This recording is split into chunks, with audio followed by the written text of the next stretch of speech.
Hello, everyone. Good morning. Happy Thursday. Holy shit. We're here on the wrong day, wrong time. Right place, but off. Definitely off. What's going on, guys? Happy Thursday. Hope everyone's having a lovely, lovely day out there today. I'm going to give you a little midweek, midday funness, I guess would be the right way to put it. Oh boy, let's see who we got hanging out at the wrong place, or wrong time. Wrong bat time? Yeah, whatever. Of course, what up, Frank Cap, Shadowclaw, Alec, Daryl, Odell, Nightmare, Mike Savage, Frank, how you going? How we doing? How's it going? M4 Sherman, Darren Root, Zobles, what's going on? Gayest person on YouTube, hello. Samurai Boba Fett, hello. Donkey Punch, Spoofers, yeah, we got all the people out here. Atreyu, happy Thursday. My before Christmas gift to my body is COVID, so I've got some time to hang out. Yikes. That stinks. No one wants a Rona. Nobody wants that. That's no bueno. That's no bueno.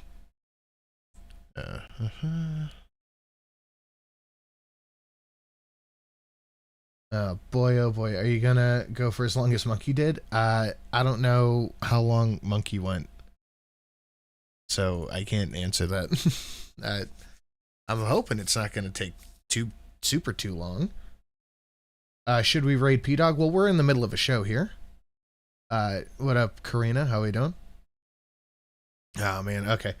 Enough banter and whatnot and who's it's. Let's just get into the thing. But make sure you guys smash the like button. That's the important bit. One of you might very well do it. And I put it up to 1.25.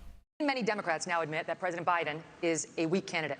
Just as is it the volume low for you? Because it looks low on my end. Many Republicans acknowledge that former President Donald Trump's multiple legal troubles could imperil his quest for a second term. All of which means one of you could wind up the leader of the free world. Having said that, Mr. Trump is nearly 50 points ahead. No chat on screen. Oh boy. We just might not have chat on screen today. I don't know. We just might not have chat today. It's a little low. Of all of you in the national polls. 29 points ahead in Iowa, where the GOP caucuses are less than 6 weeks away. And so, as Republicans get ready to vote on whether any of you might be preferable to Mr. Trump, we begin with the question of electability. Governor DeSantis, your campaign and its super PAC have spent the most money, had the most high net worth donors, and had a wave of momentum coming into this race after your big Governor DeSantis, you fucking screwed the pooch. What say you? Re-election win in Florida. You were seen by many as the candidate most likely to consolidate the non-Trump field. But here we are, a month out from the first real votes. Tell your wife you want a threesome for Christmas. Be a man. Yes, you should do that immediately. I suggest it. And sometimes it works out. Give me a second. I'm trying to get the chat back up. To do it. In fact, Nikki Haley is beating you in New Hampshire and South Carolina now and closing in on you in Iowa. Not to mention Trump, who is not only dominating in the early states but is beating you in Florida by over 30 points. Is it fair to say, as Senator Tim Scott did when he dropped out, that voters are telling you not no, but not now? So we have a great idea in America that the voters... Whoa. Jesus Christ, dude. Get it together. How bad can this be? Okay, that should be that. There he goes there. And he goes in. And then we blurp. And there is the chat. I just have to drag it down where it belongs. And chat has been fixed. Yay, us. Actually make these decisions, not pundits or pollsters. I'm sick of hearing about these polls because I remember those polls in November of 2022. They said there was going to be a big red wave. It was going to be monumental, and that crashed and burned. The one place it didn't crash and burn was in the state of Florida. They weren't predicting that I would win the way I did, and I won the greatest Republican victory in the history of the state of Florida. I'm looking forward to Iowa and New Hampshire. The voters are going to be able to speak, and we're going to earn this nomination. And here's what we need. I'm late saying how much of these old bastards suck so far. Well, we just got started, but DeSantis is already shitting up the floor. I don't know what you'd expect, though. I had such high hopes for him. M4 Sherman, hey Sin, how was your day? Wish mine was better because I'm a sickie right now, but at least the new Avatar game looks really cool and very fun to play. I'm a little sickie too. What can you do? So not bad at all. I hope yours gets better. Thank you, I am sick of Republicans who are not willing to stand up and fight back against what the left is doing to this country. You've got to be willing to. Yeah. Yes. Everybody is. Stand strong, and you've got to be willing to beat these people. I'm the only one running for president that has beaten these people on issue after issue. We beat the teachers' unions when we did school choice. We beat Fauci on COVID. C. Thomas for 2 on the super chat. Sin, Thomas. We beat George Soros when we removed 2 of his radical district attorneys. We beat the Democrats on election integrity. I have delivered results. That's what we need for this country. And you have other candidates up here like Nikki Haley. Oh, see, that's the thing, is he's not wrong. He's not lying. He's not being untruthful. He has done these things, but he has just become so goddamn unlikable. She caves anytime the left comes after her, anytime the media comes after her. I did a bill in Florida to stop the gender mutilation of minors. It's child abuse and it's wrong. She opposes that bill. I can't stand Nikki McCain. That's pretty much what the stream goal is for, to eat the rhino scumbags. It's for McCain and Christie, and you know. It is for whoever you feel it belongs to. She thinks it's fine and the law shouldn't get involved with it. If you're not willing to stand up for the kids, if you're not willing to stand up and say that it is wrong to mutilate these kids, then you're not going to fight for the people back home. I will fight for you and I will win for you. Ambassador Haley, you left government service in 2018 with just $100,000 in the bank. 5 years later, you're reportedly worth $8 million, thanks to lucrative corporate speeches and board memberships like you had with Boeing. Weeks ago, you met with Wall Street heavyweights, including leaders from JP Morgan, Goldman Sachs. $5 million. But for a measly 500, we could throw her right into the sun. And BlackRock. Several other billionaire investors are reportedly ready to endorse you, or recently have, all of which comes with expectations. Aren't you too tight with the banks and the billionaires to win over the GOP's working class base, which mostly wants to break the system, not elect someone beholden to it? Oof. Well, thank you. It's great to be here. You know, first I'll tell you, just to respond to Ron, he continues to lie about my record. I actually said his Don't Say Gay bill didn't go far enough because it only talked about gender until the 3rd grade. And I say it doesn't go too far enough. I said it shouldn't be done at all, that's for parents to talk about. It shouldn't be talked about with schools. Hold on. Hold on. Oh, no. Damn, where's the thing? Debate?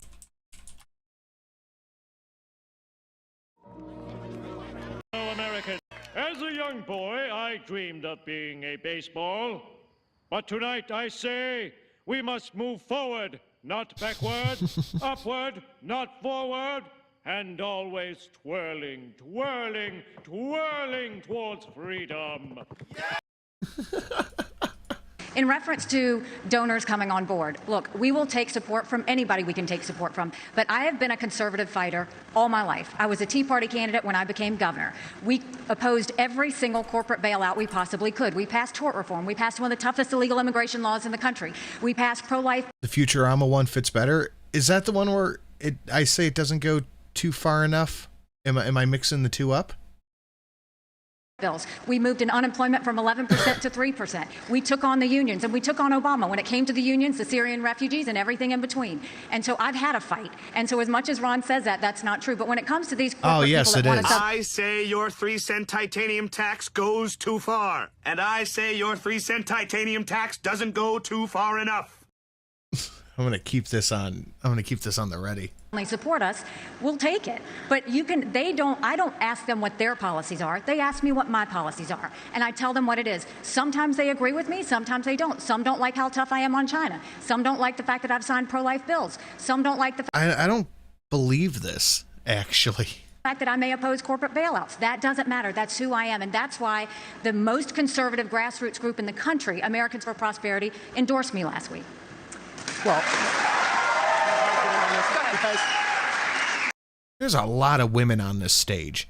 We have a woman as stream boss, which gross, and we have women panelists and women journalists asking the questions. Too many women. He didn't respond to the criticism. It wasn't about the Parents' Rights Education Bill. It was about prohibiting sex change operations on minors. They do puberty blockers. These are irreversible. Talk to Chloe Cole. She went through this. Now she's an adult. She's warning against it. She may never be able to have kids again. That is what Nikki Haley opposed. She said the law shouldn't get involved in that. And I just ask you, if you're... The stream needs Mayor Sideshow Bob.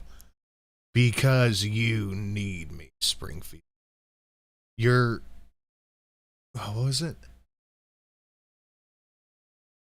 Your warm hearts may force you to vote Democratic, but deep down inside you secretly long for a cold-hearted Republican to lower taxes, brutalize criminals, and rule you like a king. Somebody that's going to be the president of the United States and you can't stand up against child abuse, how are you going to be able to stand up for anything? That. Guilty conscience, damn it. That is the truth. We have it on video. I said that if you have to be 18 to get a tattoo, you should have to be 18 to have anything done to change your gender. You said the law should stay out of it. We're gonna get to this in more detail later. Let's finish with electability, but trust me, we're coming. Darren Root, I'll tell you what, if you want to hit it, I'll turn it on. Back to this issue. Mr. Ramaswamy, for months you campaigned as a unifier. Then you stood up at the first debate and attacked all of your competitors as bought and paid for. The second debate, you changed your tune, saying these are good people on this stage, admitting you can come across as a bit of a know-it-all and rejecting the practice of personal insults. By debate number 3, you called Nikki Haley corrupt, accused Ron DeSantis of wearing high heels, and told Ambassador Haley she should keep a closer eye on her daughter. Can you Let me get the bell ready. I feel it. You see how this has led some to conclude you are not, in fact, a unifier, and to question your authenticity? Megyn, I think there's a time and place for everything. We need somebody in the White House who absolutely is going to be a fighter when it counts. And I did say that there were some good people on that stage in that third debate. Doug Burgum was on that stage at that time, and I'll say that jokingly. Ron DeSantis is a good person, too. I want to go back, though, to Nikki Haley's comment from earlier that she is somehow not responding to the will of these donors. Nikki, you were bankrupt when you left the UN. After you left the UN, you became a military contractor. You actually started joining service on the board of Boeing, whose back you scratched. Alone. Be a man. My God, The Simpsons and Futurama clip are so accurate. It makes it more depressing. I wish they'd parody it on purpose and not on accident. But at this point, who knows what these fuckers in their brain rot? Oh, yeah. Parody on accident is the worst thing because it just makes me sad that this is where we're at. Thank you, M4. For a very long time, and then gave foreign multinational speeches like Hillary Clinton is, and now you're a multimillionaire. That math does not add up. It adds up to the fact that you are corrupt. That math is not mathing. And when I said they were bought and paid for, I meant the Republican establishment, not the Democratic establishment. Now you have Reid Hoffman, the person who's effectively George Soros Jr., funding lawsuits across this country against Donald Trump to keep him off the ballot, funding left-wing causes. We discovered this week that he is one of Nikki Haley's largest supporters. Larry Fink, the king of the woke industrial complex, the ESG movement, the CEO of BlackRock, the most powerful company in the world, now supporting Nikki Haley. And to say that doesn't affect her is false. Look, that in and of itself is enough to make me side-eye Nikki Haley wholesale.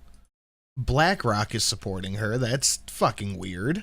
False, because it's after that meeting later that day that she says that every American needs to be doxxed by having their ID, their government-issued ID, tied to what they say on the internet. So I think that this is far more corrupt than I even imagined when I entered politics. But I will say this.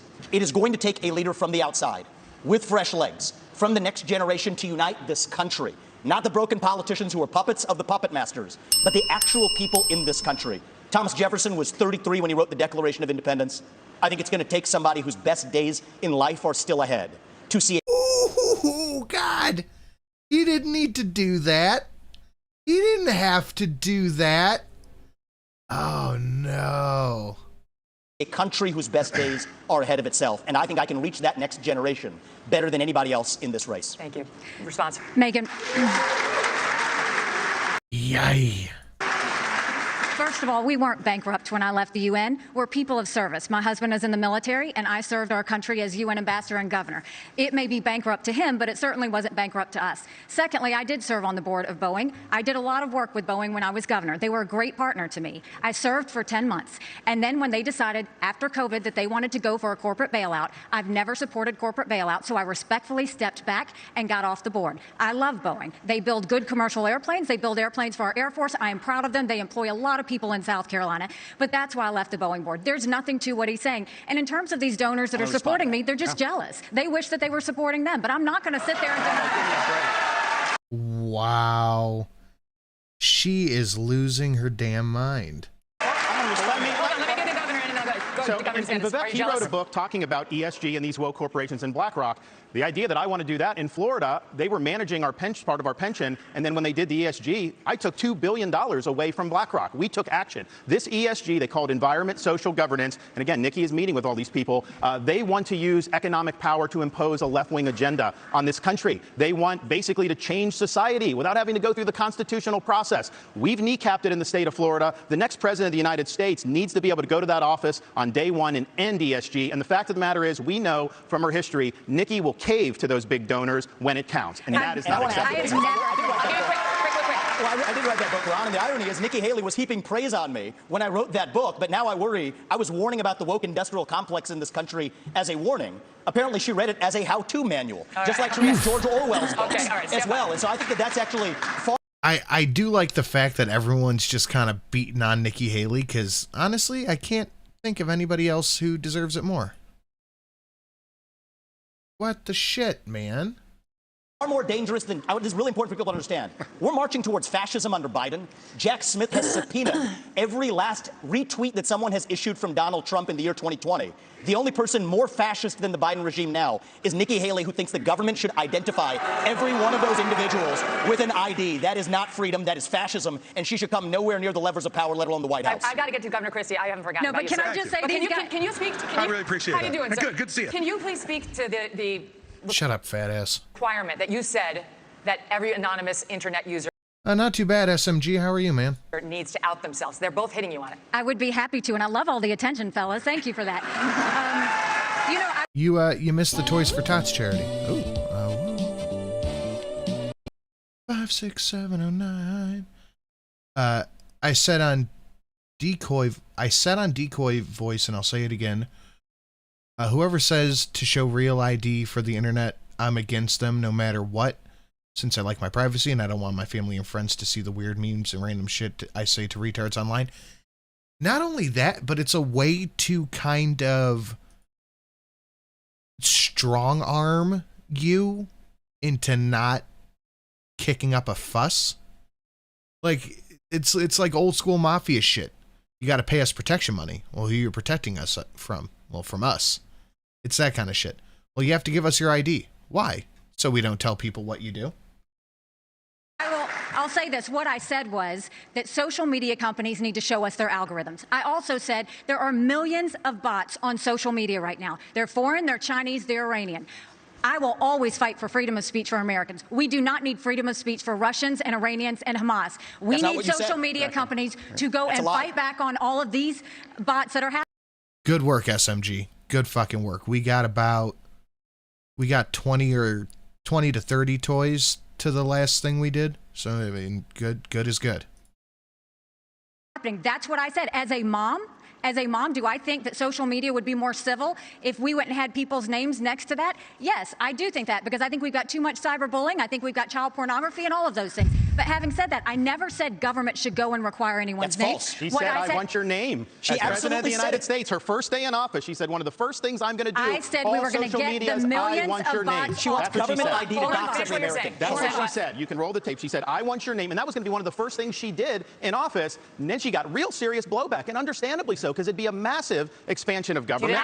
We have anonymous speech. The Federalist Papers were written with anonymous writers. Jay, Madison, and Hamilton, they went under Pubulus. It's something that's important, and especially given how conservatives have been attacked and they've lost jobs and they've been canceled. You know the regime would use that to weaponize that against our own people. It was a bad idea, and she should own up to it.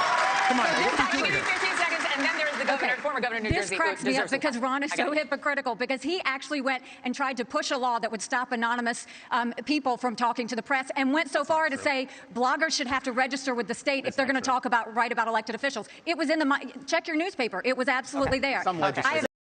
I can't believe supposed conservatives are arguing about this. You need to register with the state as a vlogger.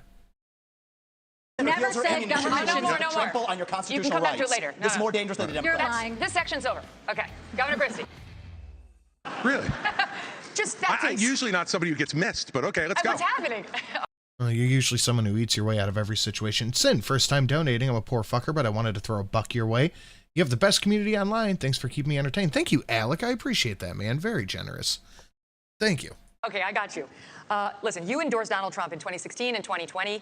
You gave him an A for his first term. Since then, however, you've turned on him, calling him a liar, a loser, a con man, and someone who cannot win. You've even said that you got into this race just to stop President Trump. His approval rating with Republicans is currently at 81%. Yours is at 25.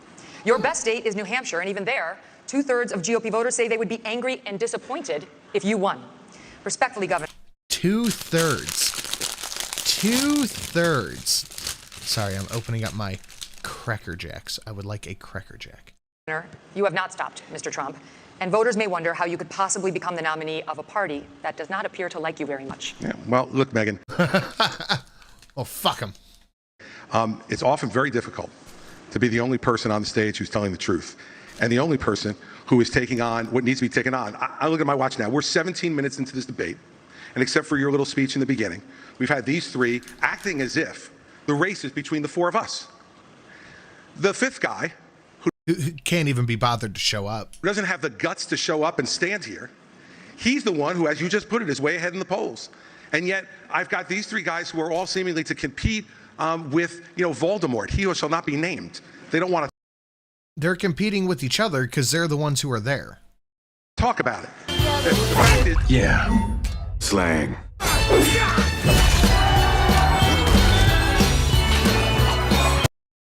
We need more whiskey to watch this. Here's to the speakeasy. Thank you. I actually have the next speakeasy video scripted out, and I should be recording it next week. So that'll be fun. Is that when you go and you say thank you, Atreyu. I appreciate that.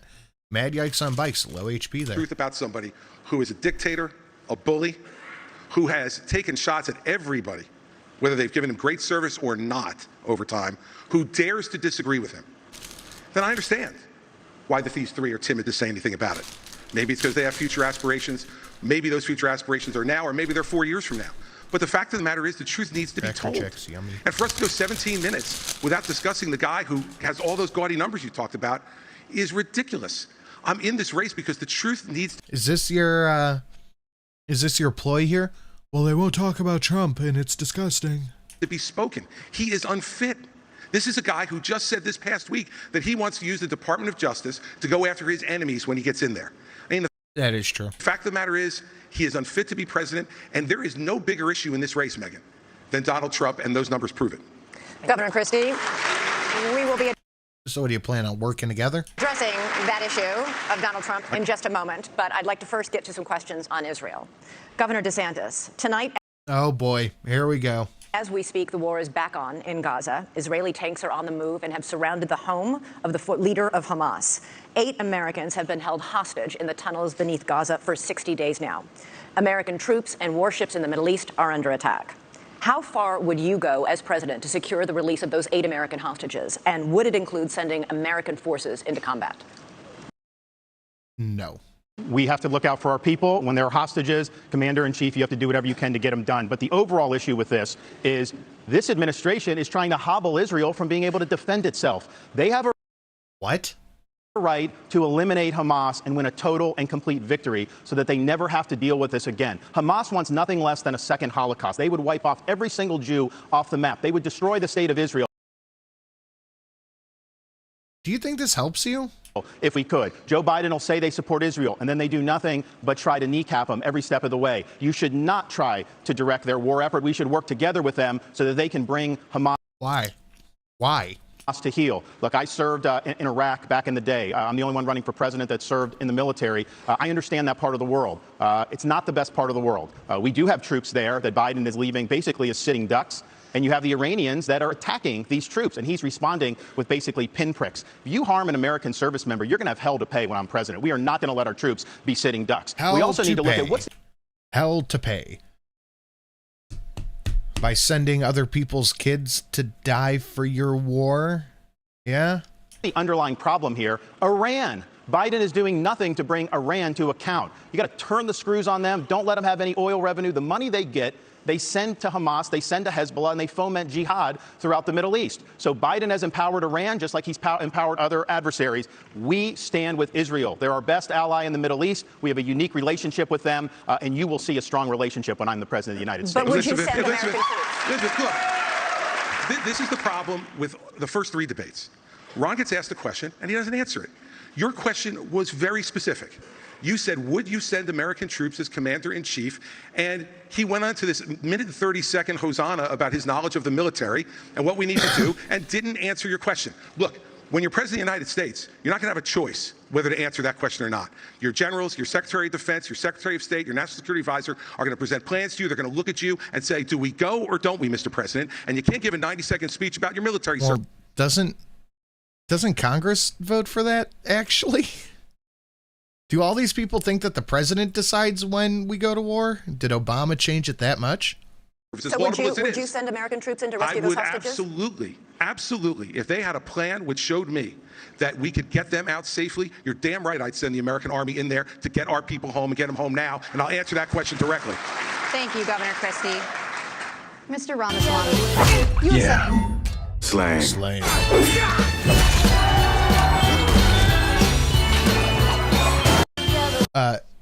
Stone Mexican Guy for 10, www.toysfortots.com to check for toy drop locations. If you don't want to donate money, buy a toy and drop it off. Kids are going to have a crap Christmas and have had a crap year. Can have at least one good day, donate a toy, and be someone's Santa. Absolutely. SMG 100%. Always Toys for Tots. Always. We had a very successful time doing it earlier this year and raised some cash, got a bunch of toys, but just because we did it doesn't mean you don't have. Just because we aren't actively accruing toys right now doesn't mean you don't have to. So if you do it, do it. That it was irresponsible for Ambassador Haley to call Hamas. Thank you, SMG. I appreciate it, bud. Hamas's terrorist rampage an attack on America, and for her to, quote, rabidly shout, finish them, end quote. The Hamas terror attack left dozens of Americans dead and was the deadliest attack on Jews since the Holocaust. Why wouldn't it be a good thing to finish Hamas? Finish them was purposefully vague in a discussion that included Iran, which is what I objected to. And I think it's, as U.S. president, you have to be responsible. I want to do this in Minecraft. Same Shadowclaw. Thank you. What happened to Israel was dead wrong. What Hamas did was medieval. It was subhuman. It was immoral. And we have to call that out for what it is on October 7th. But to say that that was an attack on America fails a basic test. I mean, Nick, if you can't tell the difference between where Israel is and the U.S. is on a map, I can have my 3-year-old son show you the difference. That is... Oh, he is so uncalled for. It's amazing. Irresponsible because it has major consequences, because that doesn't leave room for what actually is an attack on America. So I believe I have the strongest pro-Israel position actually on the stage, even though it's a little bit different than the standard GOP talking points. And it is this. I have the strongest pro-Israel position. They can defend themselves. The founding vision of Israel, David Ben-Gurion, the George Washington figure of Israel, what did he believe? He believed that we don't want, as Israel, to depend on the fleeting sympathies of the West and have our hands tied. I think Israel has an absolute right to defend itself to the fullest, without the U.S., the UN, or the EU, or anybody else second-guessing their decisions, as the Biden administration, guess what, is now starting to do. I think that's a more deeply pro-Israel position than anybody else, and it keeps the actual lines of accountability clear because it is a pro-American position. And as leader of the United States of America, just as a father of 2 sons, my sole moral duty is to my family. As your next president, my sole moral duty is to you, the people of this country. That's how I'm going to lead. So I'll tell Bibi, you smoke the terrorists on your southern border, you go ahead and we're rooting for you. We're going to smoke the terrorists on our own southern border, and that's how I'm going to lead this country. But America... Ooh. I'm liking him more and more. God bless. Americans were killed in that attack. Americans were killed in that attack. And so if you looked at this terrorist attack and the number of Americans, this would be one of the top 10 terrorist attacks in American history. So our own people were killed in that attack. And I think it's absolutely appropriate to point that out and to say that we're in this together. And we are going to work with Israel so that these people are brought to justice. I agree with that. Ambassador Haley, I'm coming to you. Iran is on the threshold of becoming a nuclear state. The Wall Street Journal reported that Iranian military leaders gave the green light for Hamas's attack on Israel. You said in last month's debate that, by contrast to the Biden administration's approach to Iran, you would, quote, punch them once and punch them hard. Were you saying that it's time to bomb Iran? No. What does that mean, then? I was not saying it's time to bomb Iran, but I will tell you, I dealt with Iran every day when I was at the United Nations. I know Iran. She's doing the Trump. I looked at Iran and I said, I know these guys. I know them better than anybody else. And I know exactly what they need. And it's a big pow to the kisser. And they only respond to strength. What they don't respond to is when you weaken the sanctions like they did on Iran that allowed China to send them billions to fill their proxies. What they don't respond to is when you give $6 billion for 5 hostages. That only makes them want more hostages. What they don't respond to is when they do 140 strikes on our men and women in Syria and Iraq, and we do nothing but just some small shots back. You've got to punch them. You've got to punch them hard and let them know that. This is Biden talking about punching domestic violence out of existence. The only way they're going to respond. So the way you do that is you go after their infrastructure in Syria and Iraq where they're hitting our soldiers. That's what you do. And then that's when they'll back off. The problem is you have to see that all of these. Is she really the best Republican woman we can muster? The best to let on stage, I guess. Are related. If you look at the fact Russia was losing that war with Ukraine, Putin had hit rock bottom. They had raised. You know, when I think of strength, I think of menopausal Nikki Haley. That's what I think of. The draft age to 65. He was getting drones and missiles, drones from Iran, missiles from North. Think of an osteoporosis commercial. Korea. And so what happened? When he hit rock bottom, all of a sudden, his other friend, Iran, Hamas goes and invades Israel and butchers those people on Putin's birthday. There is no one happier. On Putin's birthday! Right now than Putin, because all of the attention America had on Ukraine suddenly went to Israel. And that's what they were hoping is going to happen. We need to make sure that we have full clarity that there is a reason, again, that Taiwanese want to help Ukrainians, because they know if Ukraine wins, China won't invade Taiwan. There's a reason. Ukraine cannot win. They literally cannot win. The Ukrainians want to help Israelis because they know that if Iran wins, Russia wins. These are all connected. But what wins all of that is a strong America, not a weak America. And that's what Joe Biden's given us. I want to say one thing about the tie to Ukraine, if I may. So foreign policy experience is not the same as foreign policy wisdom. I want everybody at home to note that I was the first person to say we need a reasonable peace deal in Ukraine. Good God, neocon harder, Nikki. She is, you know what? Hold on. Let me just adjust something real quick now that you've said that. At least they remembered his birthday. Yeah, copy is going to say, okay. Yeet the...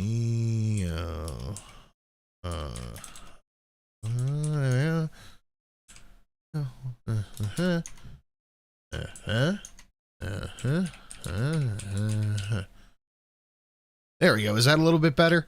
I changed the stream goal up a little bit to yeet the neocon scum, and we're about 10% of the way there, which is greatly appreciated. But what I would appreciate more is if everyone smashed the like button.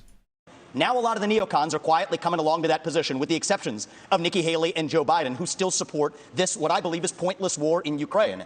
And I think those with foreign policy experience, one thing that Joe Biden and Nikki Haley have in common is that neither of them could even state for you 3 provinces in eastern Ukraine that they want to send our troops to actually fight for.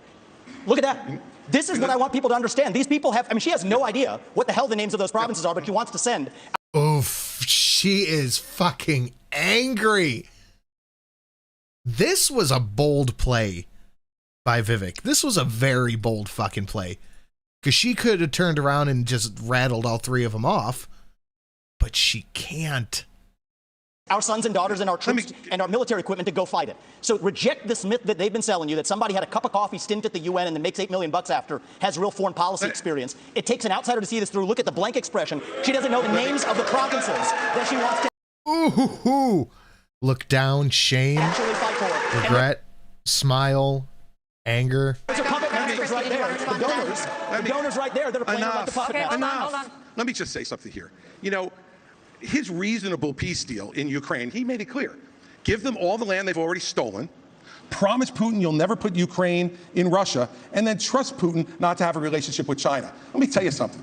That's no reasonable. That's not my deal. That's not my deal. Yes, it's exactly what you said. You do this at every debate. Don't interrupt. Oh, fucking, his blood sugar must be low. He's angry. Look how mad he is. Hold on, let me pull that back. Look how angry he is. It's not my deal. That's not my deal. Yes, it's exactly what you said. You do this at every debate. You say, no, don't interrupt me. I didn't interrupt you. Okay? You say this. You do this at every debate. You go out on the stump and you say something. Vivek is bold. He is bold, and this earned a lot of respect. He's starting to win me over. Same, dude. All of us see Thank you, C. Thomas. it on video. We confront you on the debate stage. You say you didn't say it, and then you back away. And I want to say exactly what I said, Chris. I'm not done yet. Well, this now is look. hold on. This man is spewing. This man is spewing nonsense. Let me tell you something. This is the fourth debate. The fourth debate that you would be voted in the first 20 minutes as the most obnoxious blowhard in America. So shut up for a little while. I'm gonna respond to that. Better than the fattest blowhard. We're going to let you respond to that. We're going to let you respond to that. Let him finish. I want to say something else. We're now 25 Hey, Fustonia. minutes into this debate, and he has insulted Nikki Haley's basic intelligence. He insulted Nikki Haley, and I can't stand for that. I'm Chris Christie. I will teach you how to blow through weight loss surgery. Not her positions, her basic intelligence. How do these people have the self-control? Because if I were on stage and Chris Christie did this to me, I would be like, nobody should listen to a man who doesn't even have the self-control to not blow through stomach staples 3 times. Nobody should listen to the man who is over here screaming because I disagreed with somebody else. She doesn't know regions. She wouldn't be able to find something on a map that his 3-year-old could find. Look, if you want to disagree on issues, that's fine. And Nikki and I disagree on some issues. But I'll tell you this, I've known her for 12 years, which is longer than he's even started to vote in the Republican primary. And while we disagree about some issues and we disagree about who should be president of the United States, what we don't disagree on is this is a smart, accomplished woman, and you should stop insulting her. So I'm going to take this several times over. You stop insulting her right now. You're hurting my fifis. Eve, come here. What do you think about this stuff, Eve? Come here. I need your opinion. Come here. I need your opinion. Tell me what's on your mind. What do you think about these guys? Tell me. No, don't just shake your head. Tell me. You think they're stupid? Yeah? Dumb. Tell me. Yeah, I agree. So first of all, I think we just learned something from Chris Christie. We learned 3 things. We learned 3 things right there. First of all, Chris Christie also doesn't know what provinces in eastern Ukraine he actually wanted to fight for. Chris, your version of foreign policy experience was closing a bridge from New Jersey to New York. Yeah. So do everybody a favor, just walk yourself off that stage, enjoy a nice meal, and get the hell out of this race.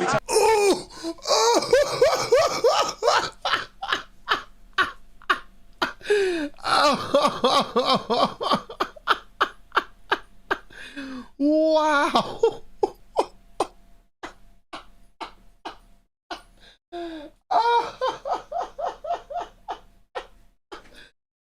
Oof.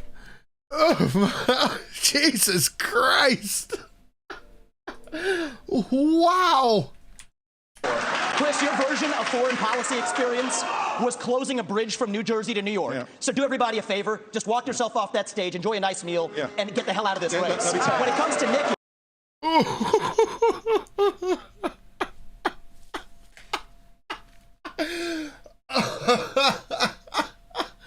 It's incredible. It's truly incredible. Look how mad Christie is too. Sheesh. I think if you're going to actually send your sons and daughters to go die in somebody else's war, excuse me, Chris, I'm speaking, and I'm not done yet. I haven't heard the time when you aren't and we're going to be done. So listen up to this. If these people want to send your sons and daughters to go die in Ukraine, they've been arguing for it for a year. $200 billion of our taxpayer money sent over. Neither of them could even name for you the provinces that they actually want to protect. And this is the people who have been touting their so-called foreign policy experience. It is intellectual fraud. These people are lying to you. The same people who told you about weapons and mass destruction in Iraq to justify that invasion didn't know the first thing about it, yet they sent thousands of our sons and daughters to go die. The same people who told you the same in Afghanistan, where the Taliban is still in charge 20 years later. $7 trillion of our national debt due to these toxic neocons. You can put lipstick on a Dick Cheney, it is still a fascist neocon. Thank you, Mr. Ramaswamy. See that today. Thank you, Mr. It's Dick Ramaswamy. Cheney all over again in this party. Thank you, Mr. Ramaswamy. 15 seconds. Oof. Oh, god damn. Is the stage on fire? Holy shit. You could put lipstick on Dick Cheney. Jesus fucking Christ. Name the provinces. Neither of you could even name the first thing about Eastern Europe. I think we've had enough of this. Let me just... It's actually, Crimea is the wrong answer. She said Crimea. She fucking said Crimea. Right, the floor is Christie's. All right, let me just say this. You know, this is the kind of thing. She said Crimea. Where he talks about experience. You know, I was the U.S. attorney in New Jersey when the terrorist attacks were launched against the United States in 2001. I brought the first two cases in this country against terrorists who tried to attack us again. And I know about the threat of terrorism and bullying in this country and around the world. And at that time, he was learning about the provinces in Ukraine, sitting with his smart-ass mouth at Harvard. That's what was going on.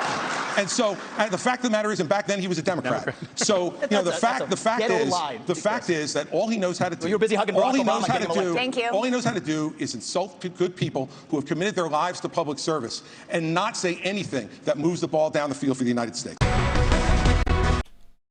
Skip. Okay, we're back. Swing and a miss. From Tuscaloosa, Alabama, we are now going to go to the Crimea River, am I right? crisis Was it Chipperson? More like Crimea River. On the southern border. Polls show immigration and the crisis are among the most pressing issues for Republican voters right now. Both the issue of migrants crossing illegally into our country and the separate issue of fentanyl being smuggled in mostly through legal ports of entry. All year, News Nation has been at the border documenting the crisis. In 2023 alone, Border Patrol encountered a record 2.4 million migrants. All four of you have talked tough. The question now is, how realistic is the talk? Krispy Kreme Christie, that's good. So, Governor DeSantis, I'd like to start with you.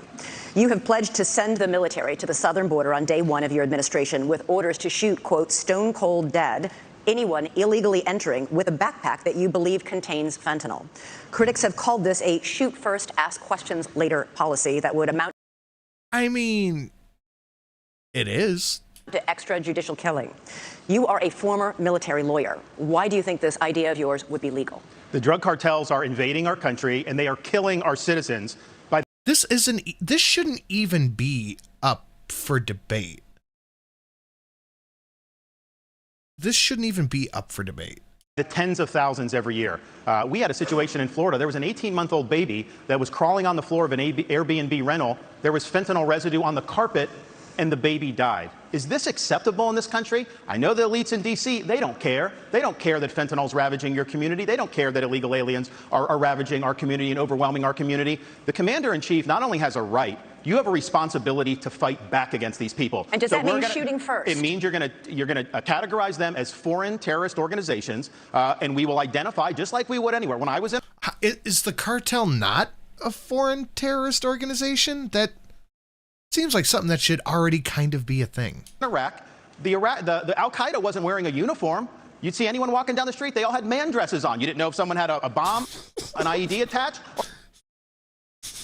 Man dresses. Or not. And so you had to make a judgment based on intelligence, based on positive identification. But we're going to be able to get the intelligence on these cartel people. And here's the thing. If we had a wall across the southern border, which I support, this would not have happened. We need to build a wall across the southern border. I'll get it done, and Mexico is supposed to pay for it. Remember, here's how you do that. I'm going to have fees on remittances from foreign workers. When they send the money back to foreign countries, we're going to tax it, and we're going to build a wall with that. So, yes, you should have had that. But we don't have it. I'm going to build it. But we have to lean in on this problem. I am not going to sit there and allow mothers to lose more kids because of fentanyl overdose. I am not going to sit there and let sex trafficking go unabated or human trafficking go unabated. There's going to be a new sheriff in town, and these drug cartels better buckle up. Thank you. Ambassador Haley, you have pledged to catch and deport all migrants who are here in this country illegally, but then you said in Londonderry, New Hampshire last month that you will not deport those who are working and paying taxes rather than feeding off the system. Which is it? So first of all, what I said is all of the 7 or 8 million illegals that have come under Biden's watch absolutely have to go back. We have to stop the incentive of what's bringing them over here in the first place. Biden just gave temporary protective status to 500,000 Venezuelans. That's 500,000 Social Security cards. That's 500,000 driver's licenses. And I know from my time. Are we going to ignore the abandoned baby? The baby wasn't abandoned. It was crawling on the floor of an Airbnb. The babies crawl. I'm at the United Nations. The first thing they do is pick up the phone and said, we came over, come on over. And that's what sends more. You have to go and deport these people so they know it can't happen again. For those that have been here longer than that, we've got to start seeing who is it, how long have they been here, have they been vetted, have they paid taxes, have they been... All right, SMG, you take it easy, man. Of course, always happy to help. Always here for a good cause. I will catch you soon. And working and figure out who else is out there. But what I know is my parents came here legally. They put in the time, they put in the price. They are offended by those that are coming illegally. We can't let them skip the line. But when you talk about fentanyl like you did before, let's look at something else. Yes, I think we should send special operations over and take out the cartels. I think we should do a remain in Mexico policy so they never step foot in U.S. soil in the first place. But look at where fentanyl came from. Let's go to the heart of the matter. It came from China. That's why we need to end all normal trade relations with China until they stop murdering Americans with fentanyl. I promise you, they need our economy. They will immediately stop. You know, Chantel, Karina, this is an argument I have long had with a drunken uncle, that drug dealers and the people who bring in the drugs are putting fentanyl in everything. And I really think it's just, they think if they put a light dusting, like a little bit of it in an 8-ball or an ounce of weed, whatever, it makes it more addictive. So you want to go back to them, but they're idiots and don't realize that they're putting too much in. But this is where Trump went wrong.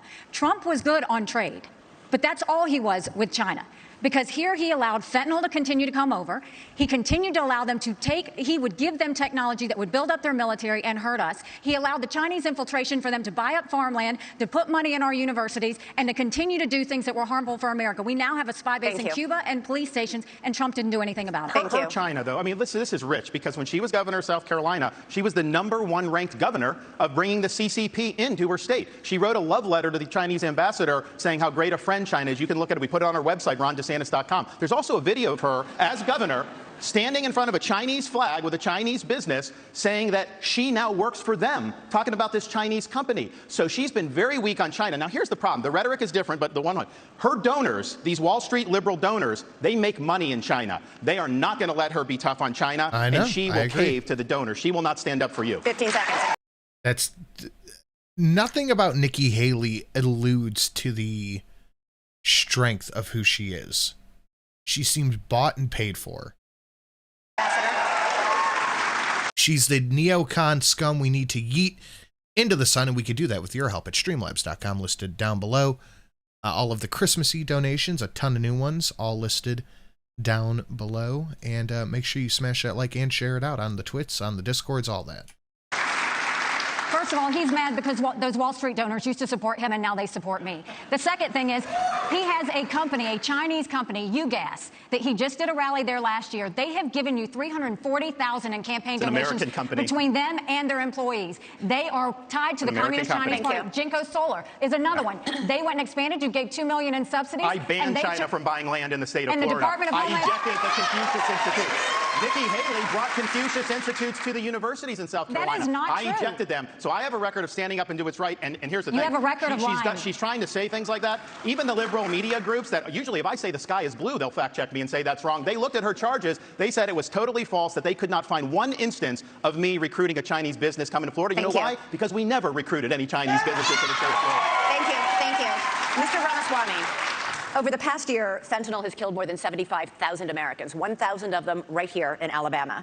You have vowed to use the military to, quote, annihilate drug labs inside Mexico, something the president of Mexico said would be a hostile act. But fentanyl can easily be made anywhere, and labs that are shut down can easily and quickly be replaced. Are your tough enforcement policies offering false hope to a country racked by addiction? To the contrary, I don't think it's going to have to come to that if we deal with the actual demand side problem that we also have in this country. I mean, the easy part is talking about how we're going to use our military to secure the border. I will, and I believe that everybody else wants to do the same thing. But the harder part is dealing with the crisis of purpose and meaning, the mental health epidemic raging across this country like wildfire. And there's a reason why after the opioid crisis, you see fentanyl. And even after we get fentanyl, and we are going to be sure to make sure we do it, this one is worse for many reasons. They're illegally lacing it into pharmaceuticals, so it's more dangerous. But we're deluding ourselves. The real false promise here is thinking that we're going to have dealt with that underlying mental health epidemic in this country by just dealing with the demand side of it. But I want to get back to this issue of the root cause, because a lot of these are coming from labs in Wuhan, China, of all places. Drug materials that are going to the Mexican drug cartels that they're pumping across that southern border like a modern opium war. I think it is going to take a U.S. president that's going to have a very different conversation with Xi Jinping than what Joe Biden just had in California. I will tell Xi Jinping, you will not only not buy land in this country or donate to universities in this country, U.S. businesses won't expand into the Chinese market until they're playing by the same set of rules. And the same country that's putting fentanyl into illegal pharmaceuticals in Mexico, it's no coincidence, is the exact same country that also unleashed hell on the world with the COVID-19 pandemic. We also have to hold them accountable with every financial lever that we have available. That is what it actually means to stand with a spine. And you mark my words, if we're willing to stand with a spine, China will absolutely have to fold because they're in a tougher spot than we are. And then we're back to playing by the same set of rules. Thank you, Mr. Ramaswamy. Thank you. That's no lies detected. Let's talk about the economy. Ambassador Haley, homeownership has always been part of the American dream, but it's increasingly out of reach for younger Americans. This year, mortgage rates reached 30-year highs. Home prices have risen $190,000 over the past decade. Is this a free market at work, or should the federal government do something to make homes more affordable? This is not the free market. A 2-bedroom, 1,200 square foot house in a suburb of Cleveland, a not great suburb, shouldn't be $400,000. Well, first of all, you're exactly right. My daughter just got married, and I saw how hard it was for her and her husband to buy a home. Right now, the average homeowner in America is 49 years old. You've got young people everywhere. That used to be the American dream, and now... I read a chart somewhere that said you need to make like $250,000 a year at the least to own a home. Or maybe it was 500,000. It was some insane amount of money. It's like, okay, so no one's ever going to own homes. Now it's out of reach. But you look at what happened. You first of all look at what the Fed did. The Fed did a terrible job when they allowed all of that money to go through. You saw the Treasury bond rates go up. That affected mortgage rates, that affected automobile rates, that affected insurance rates. And so now we have a high interest rate. You've got a supply issue. Ask any builder. The supply issues have continued to be there. That's caused the rate to go up. And then you've got insurances that have gone up. And so what you have is a lot of younger people who, one, can't afford a home, but two, the banks aren't lending them any money. They've made the regulations so hard. So they can't afford it. The banks aren't lending it to them because if they... No, the bank isn't lending it to them because people aren't taking out a fucking $300,000 loan at 15 to 20% interest. Where after 10 years, they've paid $400,000 and like a quarter of it is on the principal. Hard that they don't want to give loans on mortgages anymore. So what we have to do is we have to open it up. We have to, one, grow our economy so that people have more money in their pockets. We've got to look at the supply chain and make sure that we are funneling that so that builders don't have to sit there and go overseas to find things. And then we need to make sure that we really stop paying down this debt, make sure that we stop the borrowing, stop the spending. I'll veto any spending bill that doesn't take us back to pre-COVID levels because our kids are not going to forgive us for all the spending that happened. And as much as everybody wants to talk about how Donald Trump had a good economy, $9 trillion in debt he did just in 4 years. And we're all paying the price of that, including those mortgage prices. We're going to come back to President Trump, I promise. Governor DeSantis, the latest News Nation Decision Desk poll found that inflation tops the worries of American voters. 61% say they're very concerned, and the working class is hardest hit. Economists say this was fueled by a glut of federal spending. The Biden administration has added... Now I have a machine gun. Ho, ho, ho. Oh, that's such a good scene. It's getting to about that time, isn't it? Nikki Haley is McCain's corpse in a dress, astroturfed. Controlled opposition candidate at best, makes my skin crawl. JK, bang on, good sir. And a ho, ho, ho to you too. Did you pick that one because McClain? Thank you. $6 trillion to the national debt so far. But President Trump wasn't exactly a penny pincher. His administration added $7.8 trillion. Do Republicans, including President Trump, share the blame for inflation? And what concrete steps would President DeSantis take to help Americans make ends meet? The borrowing, printing, and spending of money was both parties in Washington, D.C. That's just a fact. These Republicans... Yeah, it's true. No one can afford a house just as the globalists have planned. You'll own nothing and be happy. Klaus Schwab. kids in Washington have spent. It's driven your prices higher, and it's driven your interest rates to the point where you can't afford. I met a young fella in Iowa. He had graduated college a couple years ago, and he's like, Governor, I don't have a chance. I'm gainfully employed. He's like, I have no chance to afford a home and start a family. That is taking the American dream away from people. So we're going to get the inflation down. We're going to get the interest rates down. We are going to reduce spending, and I will be willing to veto, and I vetoed a lot as governor of Florida, and we'll do that. We're also going to open up all of our domestic energy for production, lower your gas prices, lower the price of fuel. That would be a godsend.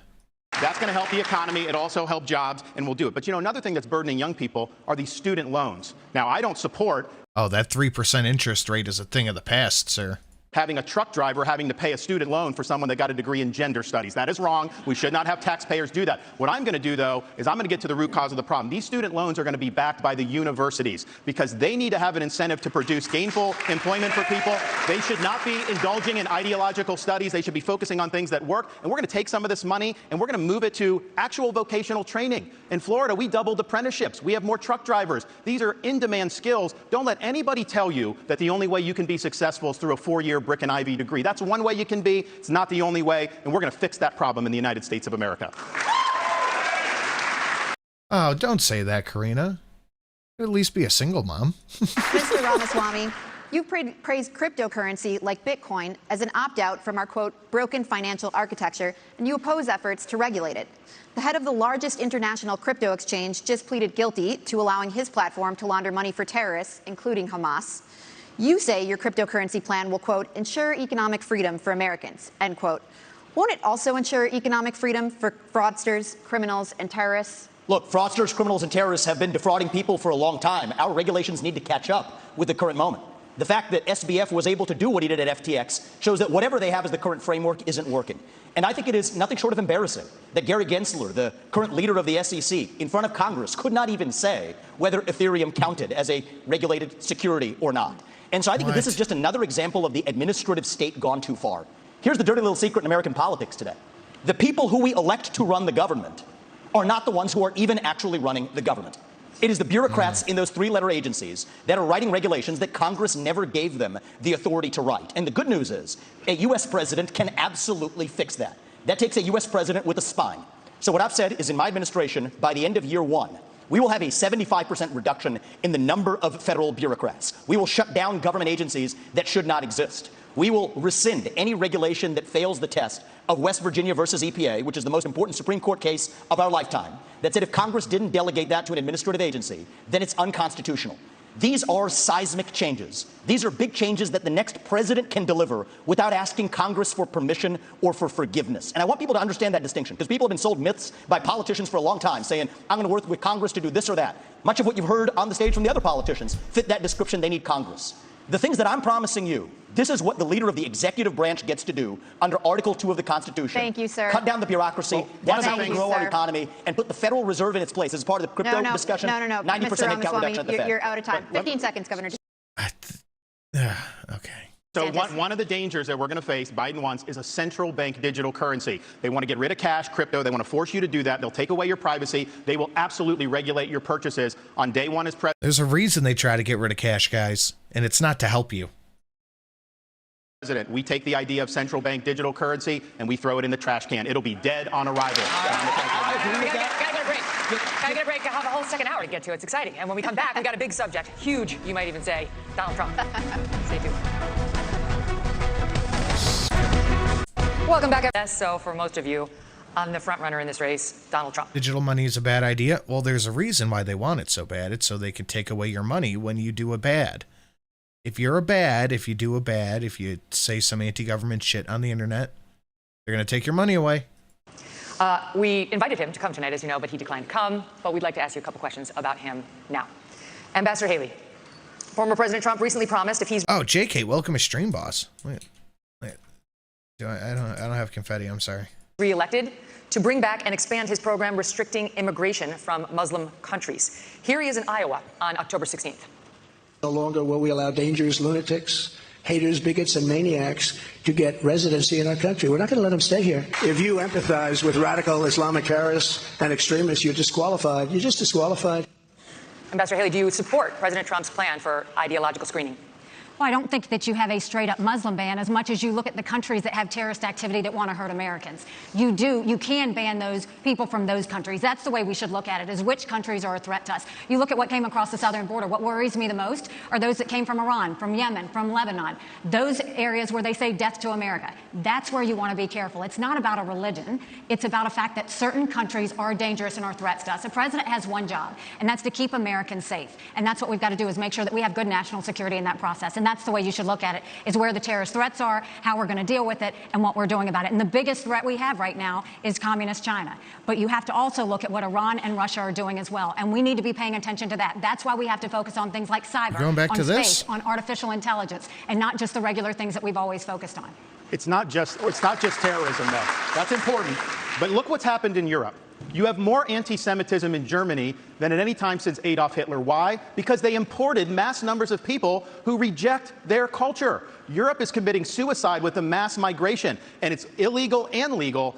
Nikki Haley said the other day there should be no limits on legal immigration, and that corporate CEOs should set the policy on that. There needs to be limits on immigration, and we should not be importing people from cultures that are hostile. So, for example, I said with the Gaza, you had some of the squad wanted to import 300,000 people from the Gaza Strip. I said, no, we're not taking anyone from Gaza because of the Ideological bans works until it's used against you. That's true.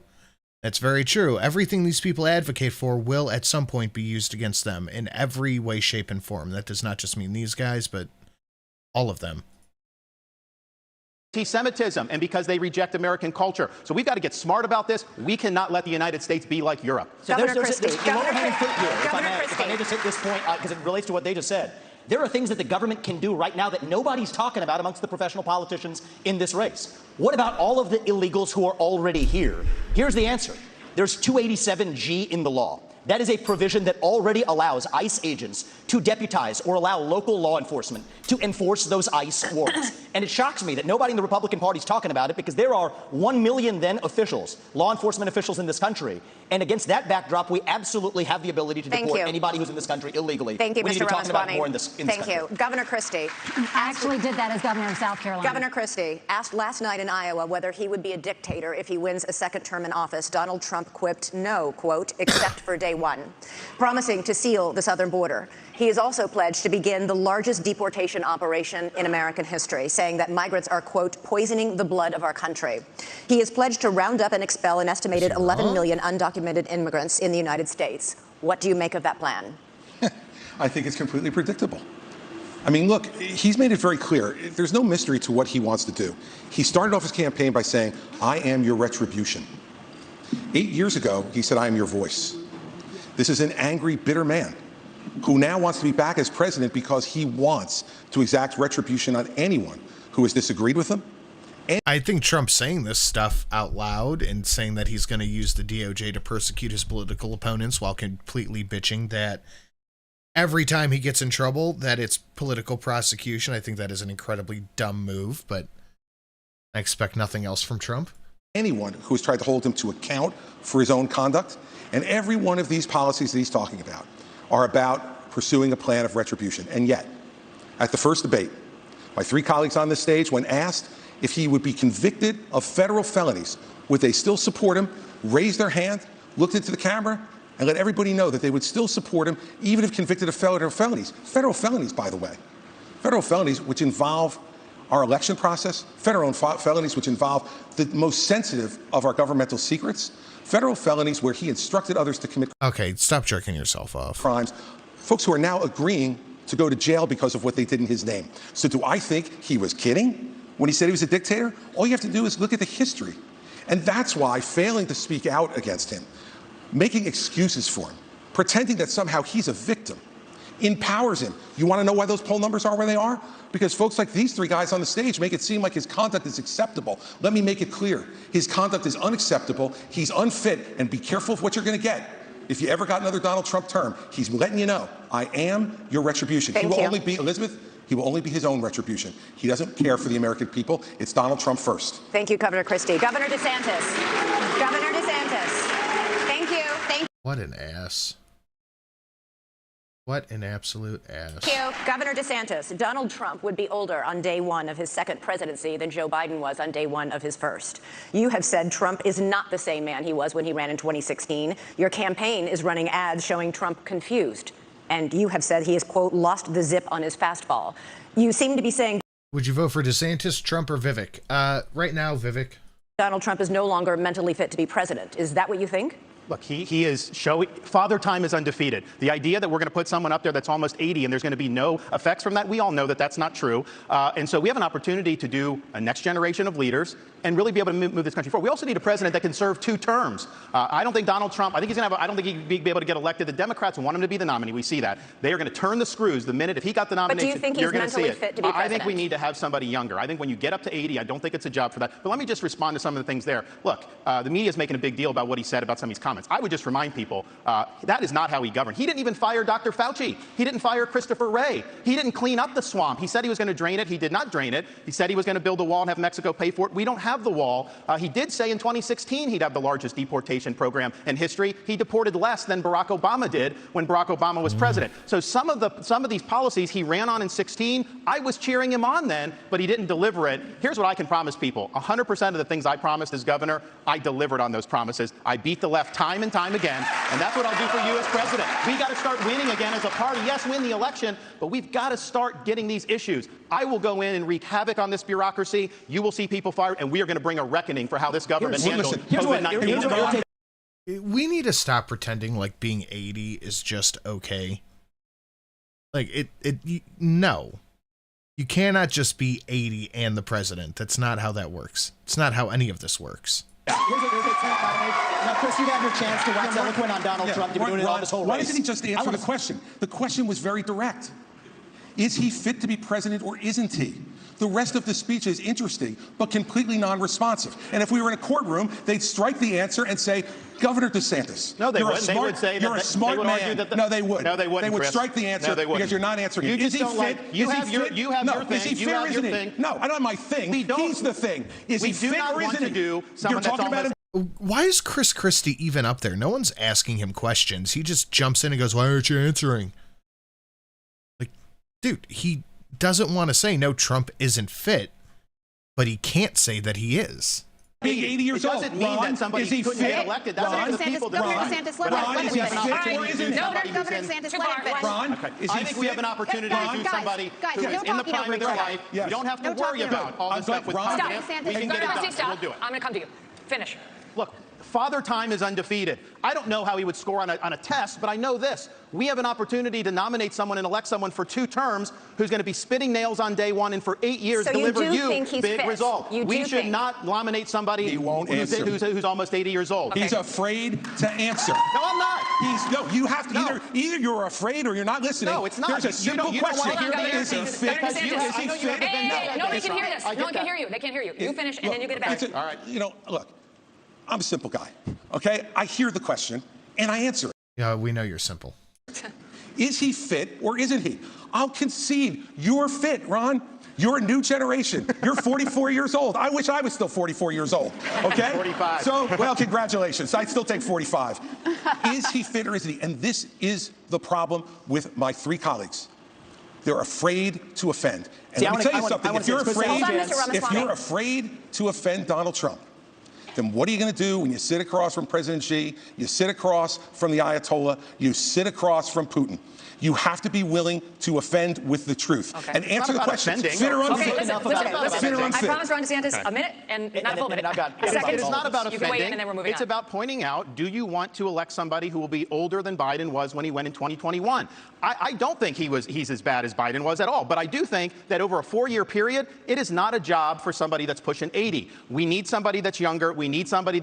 Just say you don't like where his age is. Say something like that. Own up to something here, would you? Jesus fucking Christ, dude. Stop being spineless. That's going to be able to go in there and clean house on day 1 and do it for 2 terms. And here's my issue with all 3 of my other colleagues on this debate stage. is all three of them have been licking Donald Trump's boots for years for money and endorsements. Ron DeSantis, you've been a great governor, but you would have never been one without actually begging Donald Trump for that endorsement. And you attacked him in your book a year ago. Same thing with Chris Christie as a lobbyist, begging them for COVID money for his special interests in New Jersey, prepping him for the debates last time around. These people are now Monday morning quarterbacking some decision he made. I think the real enemy is not Donald Trump. It's not even Joe Biden. It is the deep state that at least Donald Trump attempted to take on. And if you want somebody who's going to speak truth to power, then vote for somebody who's going to speak the truth to you. Why am I the only person on the stage, at least, who can say that January 6th now does look like it was an inside job? That the government lied to us for 20 years about Saudi Arabia's involvement in 9/11? That the Great Replacement theory is not some grand right-wing conspiracy theory, but a basic statement of the Democratic Party's platform? That the 2020 election was indeed stolen by big tech? That the 2016 election, the one that Trump won for sure, was also one that was stolen from him by the national security establishment that actually put up the Trump-Russia collusion hoax that they knew was false. There's a reason why I'm the only person on the stage who can say these things. That's what it's going to take, not people who are licking his boots one time and now Monday morning quarterbacking and criticizing him when it's convenient. Governor Christie. You do not favor a ban on trans medical treatments for minors, saying it's a parental rights issue. The surgeries done on minors involve cutting off body parts at a time when these kids cannot even legally smoke a cigarette. Kids who go from puberty blockers to cross-sex hormones are at a much greater likelihood of winding up sterile. How is it that you think a parent should be able to okay these surgeries, never mind the sterilization of a child? And aren't you way too out of step on this issue to be the Republican nominee? No, I'm not. Oof. Because Republicans believe in less government, not more. In less involvement with government, not more in government involvement in people's lives. And you know what, Megan? I trust parents. And we're out there saying that we should empower parents in education. We should empower. Yeah, but are you going to lower the drinking age? Are you going to lower the smoking age? I am all for your body, your choice. Go ahead. Do whatever you want. But you should not be allowed to make these major life-altering decisions until you are of a certain age. We don't let 10-year-olds walk into a tattoo parlor. We shouldn't let them walk into a doctor's office and say, I need my genitals cut off. If you want to be trans, be trans. Go through therapy. Get the hormones. Do all that shit. But no surgery, none of that kind of stuff until you are at least 18. Empower parents to make more decisions about where their kids go to school. Children can't consent. I agree. We should empower parents to be teaching the values that they believe in their homes without the government telling them what those values should be. And yet we want to take other parental rights away. I'm sorry. As a father of 4, I believe there is no one who loves my children more than me. There's no one who loves my children more than my wife. So then you should, that's when you protect them. Like there was a stage when one of my kids just really wanted to touch the stove, and I didn't let him touch the stove because I don't care how much he wanted it. I know he shouldn't do it. There's no one who cares more about their success and health in life than we do. Not some government bureaucrat, not some, you look at these jokers down in Congress. It takes them 3 weeks to pick a speaker, and up until 2 days ago, they couldn't promote somebody in the military of the United States Senate who earned their new rank. And we're going to put my children's health and my decisions in their hands for them to make those decisions, for Joe Biden to make those decisions? How is it Joe Biden making the decision? It just said, shouldn't it be banned until they're 18? For me and for my wife, let me just say this. This is not something I favor. I think it's a very, very dangerous thing to do. But that's my opinion as a parent, Megan. And I get to make the decisions about my children, not anybody else. And every parent out there who's watching tonight, you start to turn over just a little bit of this authority, the authority they're going to take from you next, you're not going to like. I'll stand up for parents each and every time. So there are laws banning smoking or drinking by a certain age. Let me tell you something. I have a follow-up question for him, and you guys are going to get to weigh in, okay? Here's my follow-up question. You talk about parental rights. Let's talk about them. When you were governor in 2017, you signed a law that required new guidelines for schools dealing with transgender students. Those guidelines required schools to accept a child's preferred gender identity, even if the minor's parents objected. Not true. And it said that there is no duty for schools to notify parents if their son or daughter changes their gender identity, allowing the serious issue to remain a secret between the school and a child. How is any of that pro-parental rights? By the way, that's simply not true. You're doing what you accuse me of, Chris. It is absolutely true. That's simply not true. That's simply not true. That law was put into effect in 2018 and regulated in 2018 after I was out of office, Megan. No, we did not, Megan. We did not issue those guidelines, and you're wrong about that. Simply wrong. I have stood up each and every time. So I think if this is one issue that's disqualifying, it's this one. I stood up every single time for parents to be able to make the decisions for their minor children. But parents... Every single time, parents should make those decisions. But you're saying that they can decide to mutilate the kid. I say your 3-cent titanium tax goes too far. And I say your 3-cent titanium tax doesn't go too far enough.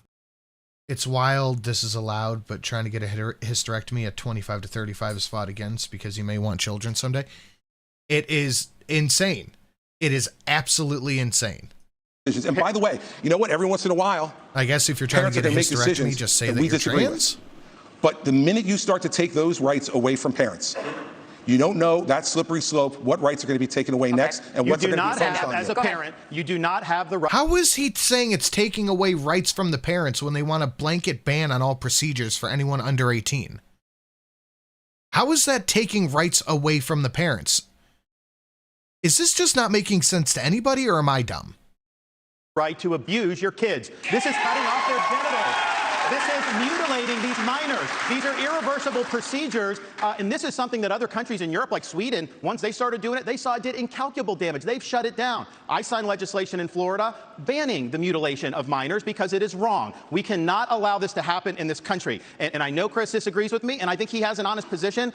Nikki disagrees with me. She opposes the bill that we did to ban that. She said the law shouldn't get involved with it. You said the law shouldn't get involved with it. She also, though, I think, and this flows from what she did as governor of South Carolina, you know, they had a bill to try to say that men shouldn't go into girls' bathrooms. And she killed that bill, and she bragged that she killed that bill. Even to this day, she bragged that. I don't think men should be going into little girls' bathrooms. I think it's wrong, and I think we have every right to protect them from that.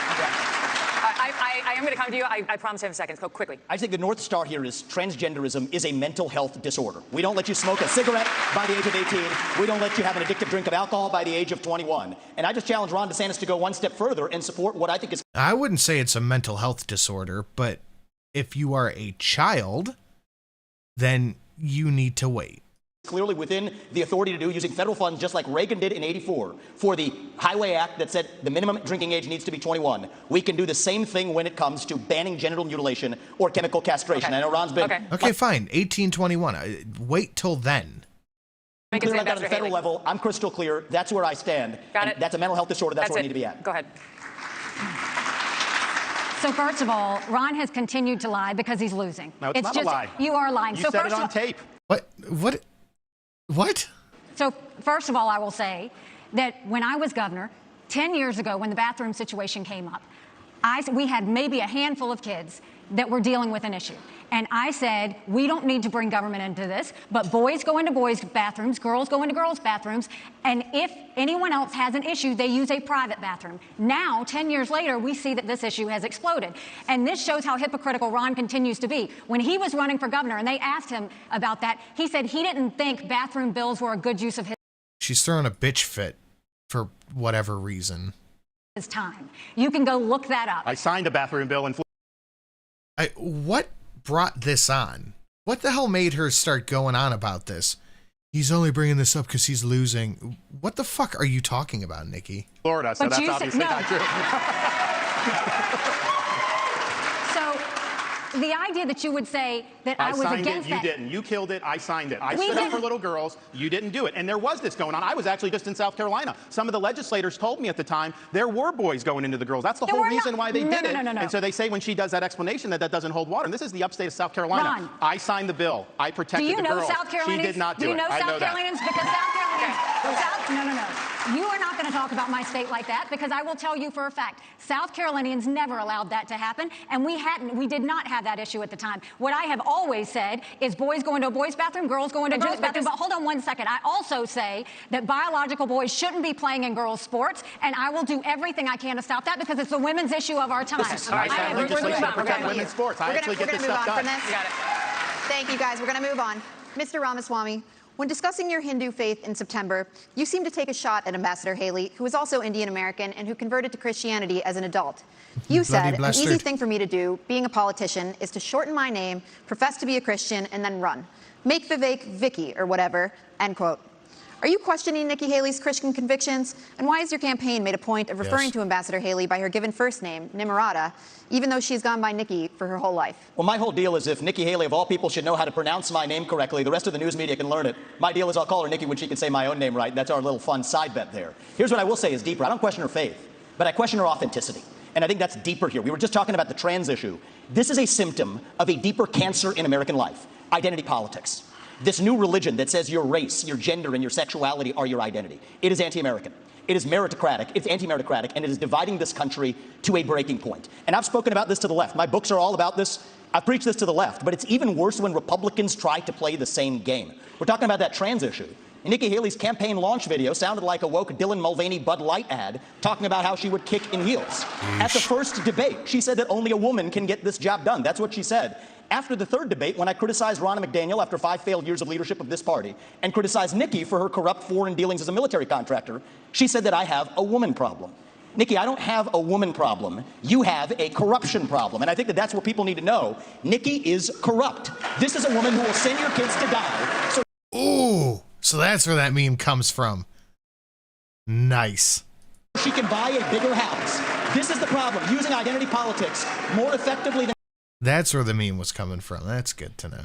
Kamala Harris is a form of intellectual fraud, and it actually needs to end. There's our donor puppet masters wielding their puppet right up here tonight.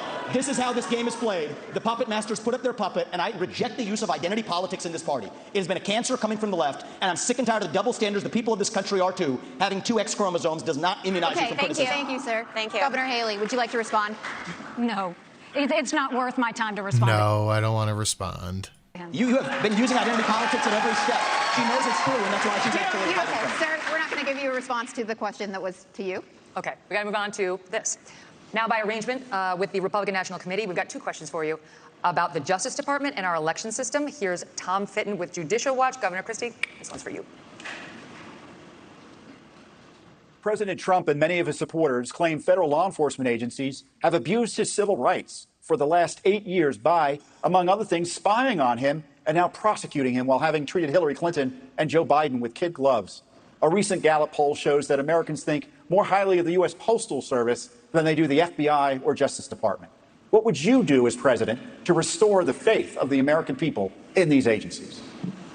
Well, first off, I'm the only person on this stage who's actually done a job in the Department of Justice. I was the U.S. Attorney in New Jersey in the 5th largest office in this country, appointed by President Bush on September 10th, 2001.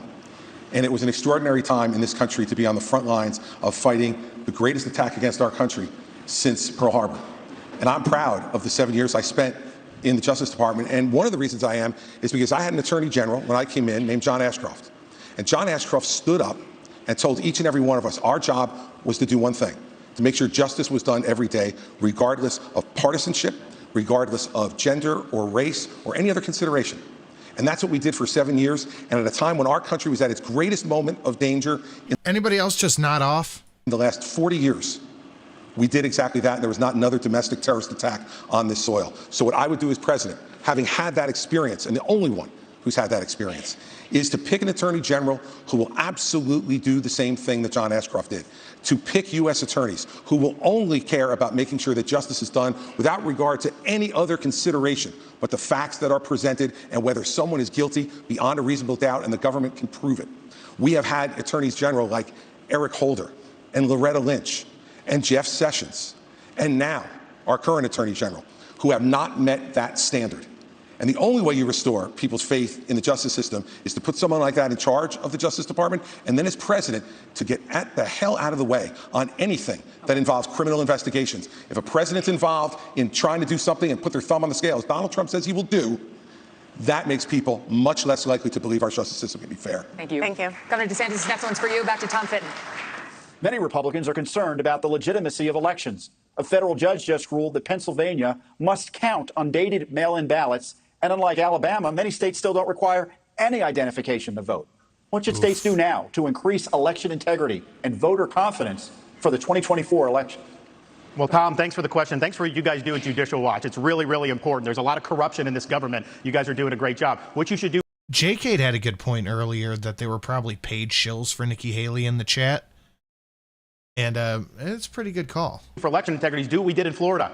20 years ago, Florida and elections was a joke. Everybody would laugh at it. I came in, I removed a couple supervisors from South Florida. We require voter ID universal, no Zuckerbucks, no mass mail balloting, and no ballot harvesting. We even have an agency that prosecutes people for violating election laws. The result of that, in both 2020 and 2022, we counted millions and millions of votes on election night, produced the results, it was transparent, and everybody was happy. That is not happening throughout this country. But let me tell you this as the nominee. I think it's important. Not every state's where we need it to be. There is ballot harvesting in places like Nevada, all these places. I am not going to fight with one hand tied behind my back. I'm going to have organizations in all the swing states. If they're harvesting, we're harvesting. If they're Zuckerbucks, we're Zuckerbucks. We are going to exploit whatever the rules are. I favor changing the rules to be like Florida and some of the other states that have done a good job. But until then, we have to do that. And then just on the Justice Department and FBI. I mean, I remember being in Iraq working with FBI on the ground and being, and then I was a special assistant.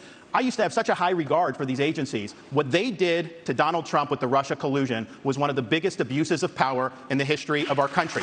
These agencies need to be cleaned out. With me, you'll have a new FBI director on day one. We're going to clear out the DOJ, the IRS, all these places. Buckle your seatbelts. There's going to be a new sheriff in town. Thank you. All right, we got to do a quick break. We're going to come back in 1 minute. China, up next.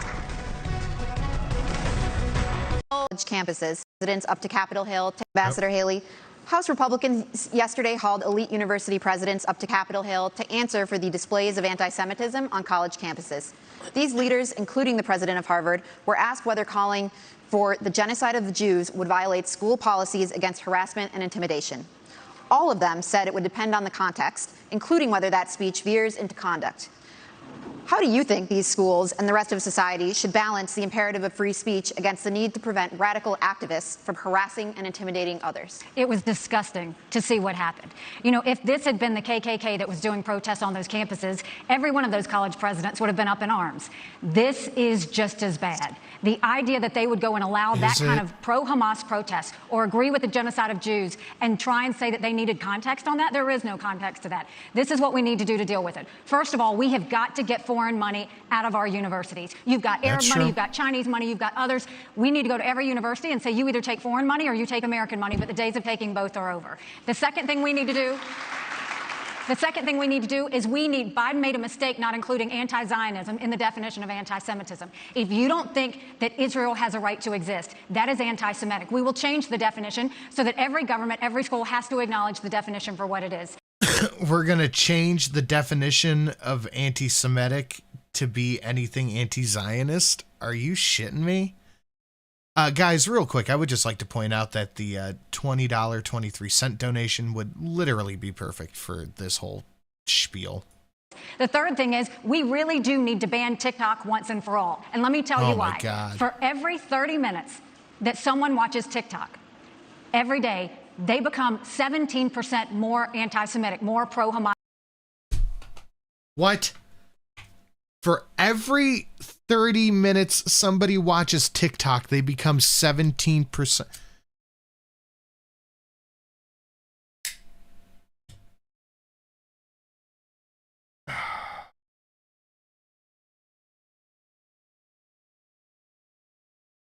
She just made that up. We need to ban any anti-Israeli protests. We need to change the definition of anti-Semitism to mean anybody who's anti-Zionist. We need to have harsher penalties on anybody who's anti-Semitic. And watching TikTok makes you 17% more anti-Semitic.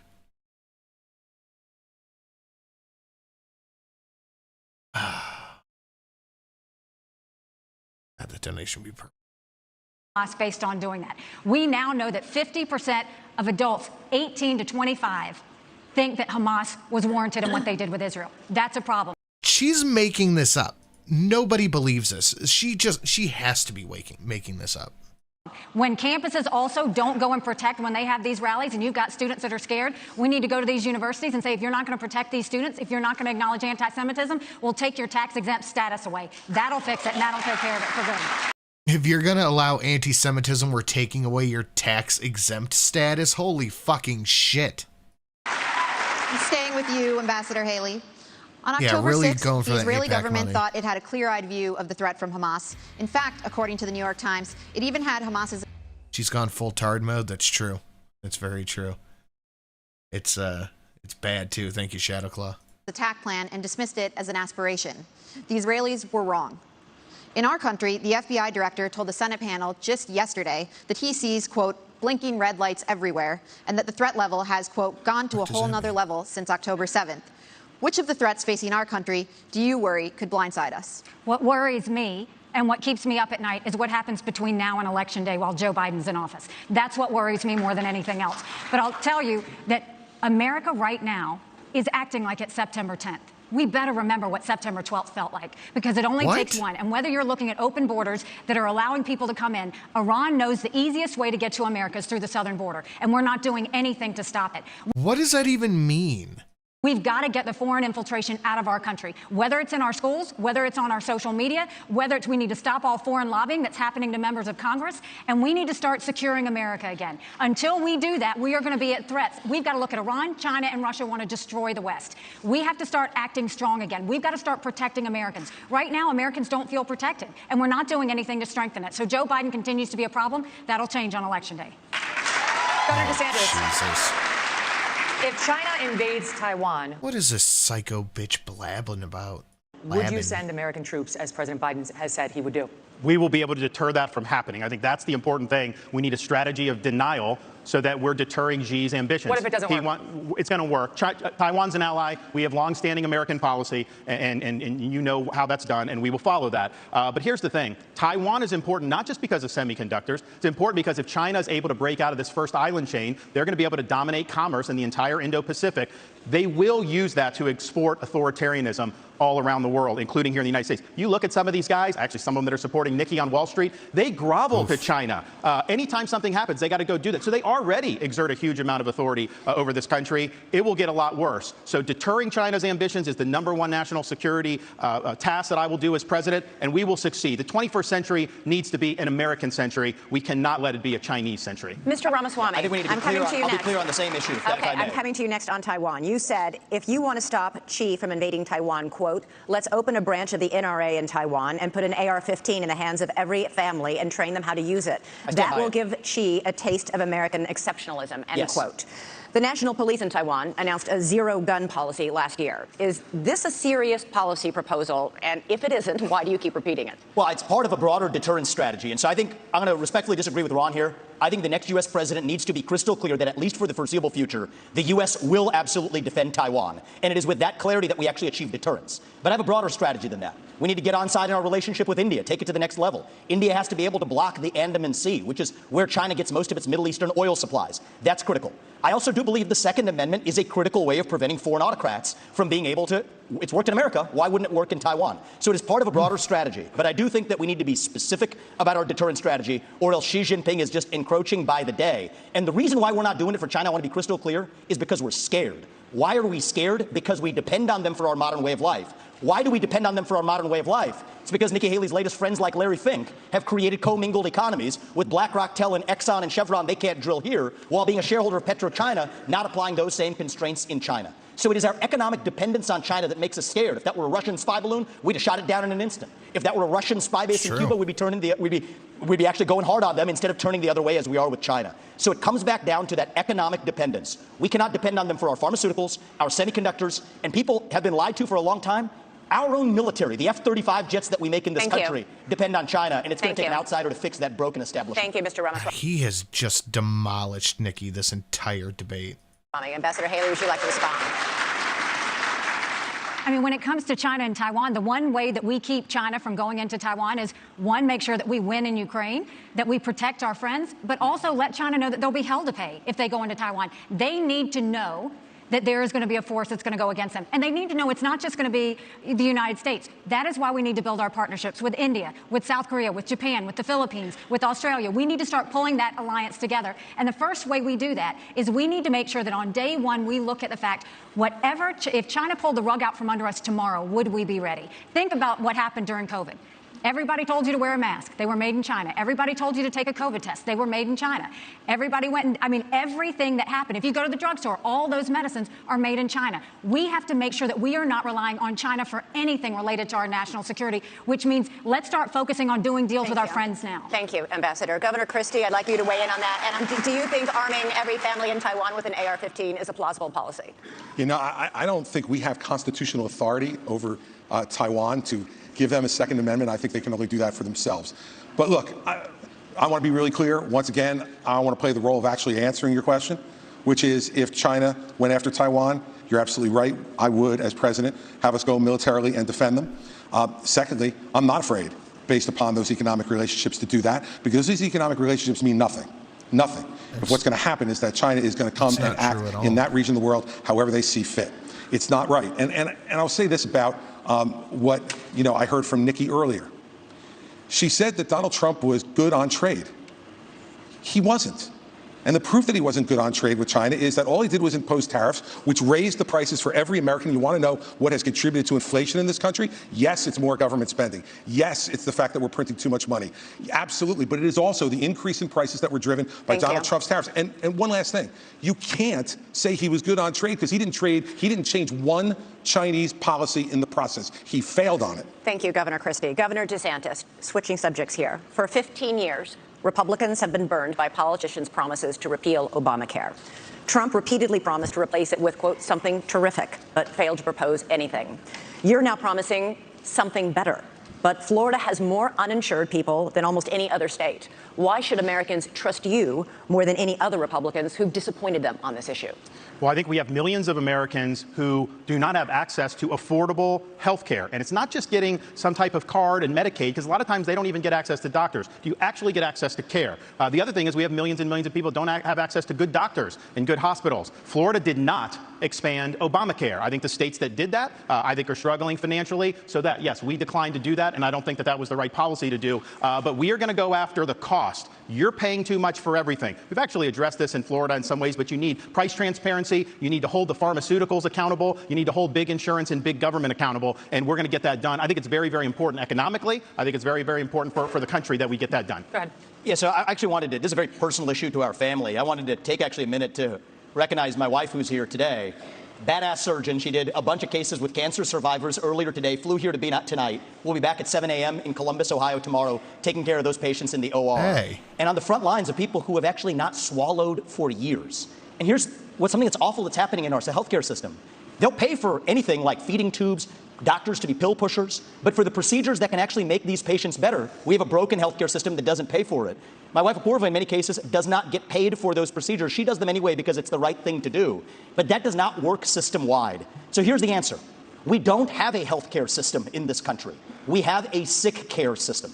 We need to start having diverse insurance options in a competitive marketplace that cover actual health, preventative medicine, diet, exercise, lifestyle, and otherwise. And here's how we deliver that. End the antitrust exemptions for health insurance companies. That's where the competitive marketplace begins. Next question. That's a damn good call. Elizabeth, that's the answer. Okay, through Operation Warp Speed, the Trump administration and private industry developed a COVID vaccine in record time. The program protected the drug companies from virtually all lawsuits over vaccine injuries.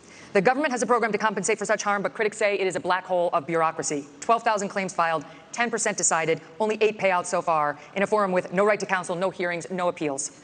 Mr. Trump says he's very proud. No medication, no treatment. Should he be? Well, this question specifically on liability goes back to actually Reagan. And Reagan is a president who I admire. Many of us do. I think that reviving that spirit is in many ways going to be good for this country in so many ways. But one of the areas where he erred was this special form of lobbying to say that one kind of manufacturer, a vaccine manufacturer, cannot be sued for their product liability. So I have pledged, it is part of my legislative agenda, we will repeal that, just like we will repeal every other form of crony capitalism. People who have been harmed by He's done. That's it.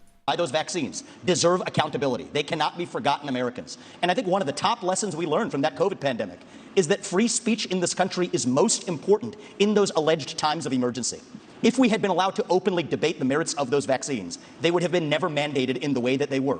And in general, I don't think that we should want capitalism and democracy to share the same bed anymore. It's time for a clean divorce. Let companies be companies, but I don't like the crony capitalism. This dates back a long time in both parties. And I think that we need to end the lobbying. And I personally believe that if you have been working in the government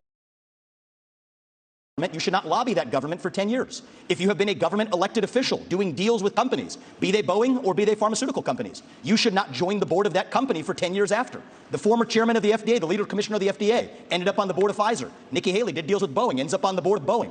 I don't care if it's a Republican or a Democrat. We need some basic principles that end the corruption in government. That's how we got the health insurance exemptions. That's how we got the pharmaceutical product liability exemptions. We end the corruption. We need a reckoning for what this government did during COVID-19. That includes the mRNA shots. They put it out. It was experimental. People wanted it. Then the government started trying to mandate it, to say you don't have a right to put food on your table if you don't take an mRNA shot that was under emergency use. They tried to take nurses.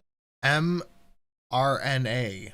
What? Why is he saying MNRA? Table if you don't take an mRNA shot that was under emergency use. They tried to take nurses away. Now in Florida, we blocked that. We provided protections for everybody so that they wouldn't lose their job. You also have the FDA approving an mRNA shot for 6-month-old babies. There was no data to support that. They're doing it because big pharma will make money. So I'm going to go in there, CDC, NIH, FDA. We're going to clean house. There's going to be a reckoning because right now nobody's been held accountable for any of the damage, and they're going to try to do it again. When I'm president, this will never happen to our country ever again. Thank you, Governor DeSantis. And we will be right back in just a few moments for our closing statements from our 4 candidates at the Republican primary debate. Oh, boy. Primary debate here in Tuscaloosa, Alabama. We're going to do one final question before closing statements, and we want to get you all in, so we're going to give you 45 seconds for this last one. Governor Christie, we're going to start with you. Which former president would you draw inspiration from for your own presidency, and why? I would draw inspiration from Ronald Reagan. In the last year, I've spent a lot of time writing a book about President Reagan that's going to be called What Would Reagan Do? That book's going to come out early in 2024. And what I learned more than what would Reagan do? Anything else was that Ronald Reagan was a slave to the truth. Ronald Reagan stood up for the truth, whether it was popular or unpopular at the moment. In 1964, he stood up against the John Birch Society when it was very unpopular to the party to do it, but he would not put up with our party standing for lies and deceit, even if it gave him political progress. That's the kind of president that I will be, and I would draw that inspiration from the 40th president of the United States, Ronald Reagan. Ambassador Haley. Well, I have to say, too, I think George Washington, when you look at the responsibilities he had of how do you go and take on this great American experiment and make sure that the people are protected, and they always knew that government was intended to secure the rights and freedoms of the people. It was never meant to be all things to all people.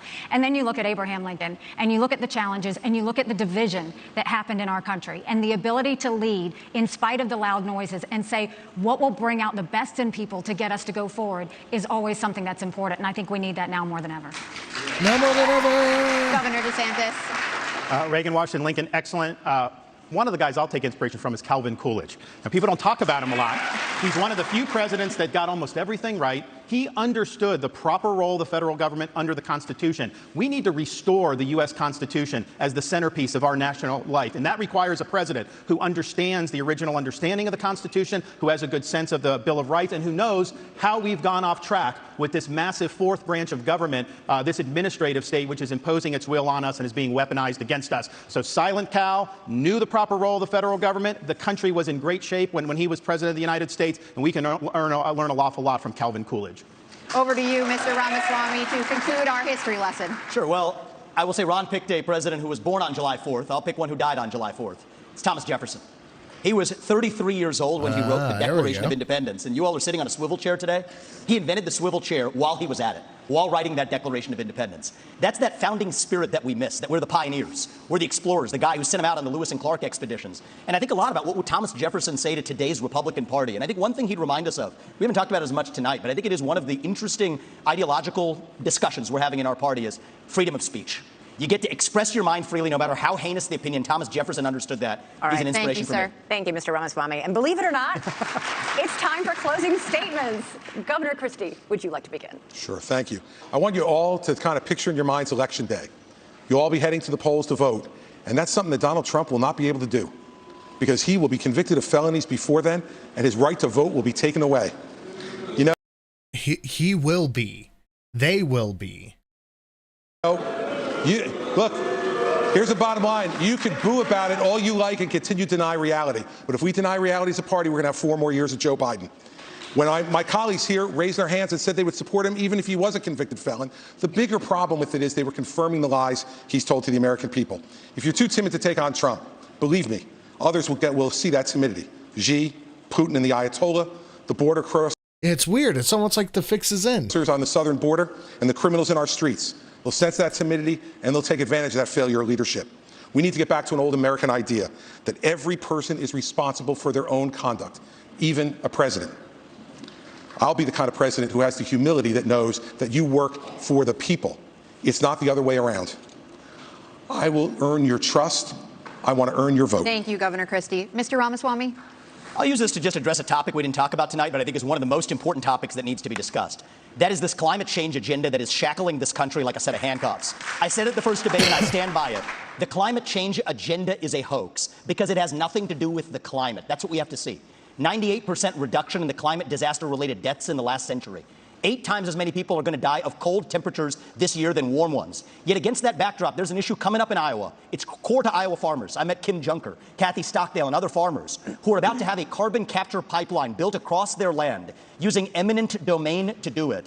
That's unconstitutional and it's wrong. And if you thought COVID was bad, what's coming with this climate agenda is far worse. We should not be bending the knee to this new religion. That is what it is. It is a substitute for a modern religion. We are flogging ourselves and losing our modern way of life, bowing to this new god of climate, and that will end on my watch. Thank you, Ambassador Haley. That's coming up. Thank you. Thank you very much. Our country is in chaos. We see it on the southern border. We see it on our streets in our cities. We see it on college campuses. We feel it with our economy, with inflation and with debt. And we feel it around the world with wars in Europe and within the Middle East. We have to stop the chaos. But you can't defeat Democrat chaos with Republican chaos. And that's what Donald Trump gives us. My approach is different. No drama, no vendettas. No drama? No whining. I envision no drama, no whining. You've been whining this whole time. America where we're protected from illegal immigration and Chinese infiltration. I envision an America where we unleash our economy and we reject socialism. But more importantly, I envision an America where we rediscover our national purpose and our pride. Thank you. I crushed Joe Biden in the polls. And if you give me this chance, we will crush him in November and take our country back. Go to Nikki Thank you, Ambassador Haley. Governor DeSantis. We are in jeopardy of being the first generation of Americans to leave to our kids and grandkids an America less prosperous and less free than the one we inherited. I refuse to sit idly by and let that happen. But we got to have people that are going to be willing to fight the people that are doing this to us. You can't be these establishment Republicans that just cave at the first sign of opposition. I'll fight for you. We also need to win again as a party. Yes, win the election, which we've struggled to do, but also win on these big issues. And nobody has defeated these people more than what I have done in the state of Florida on issue after issue. We have won and we have won big, and that's what we'll do for you. We also need leadership. Leadership is not about doing what's easy. It's about being willing to set out that vision, knowing they're going to shoot arrows at you. They're going to come at you. I will fight the good fight. I will keep the faith, and I will finish the race. Thank you, and God bless you. Thank you, all of you. Thanks to all of you. Thanks for watching. What a mess. I am liking Vivek more and more. I am liking him more and more. I think he's got a good chance, and I'm happy to see where he goes. I'm excited for the next debate. But while that comes to an end, so does this stream, guys. Thank you for coming and hanging out. Make sure you're around tomorrow evening for the AAA meeting right here on this channel, and I will see you guys tomorrow. Have a lovely day, and I'll see you in a bit. Later, guys.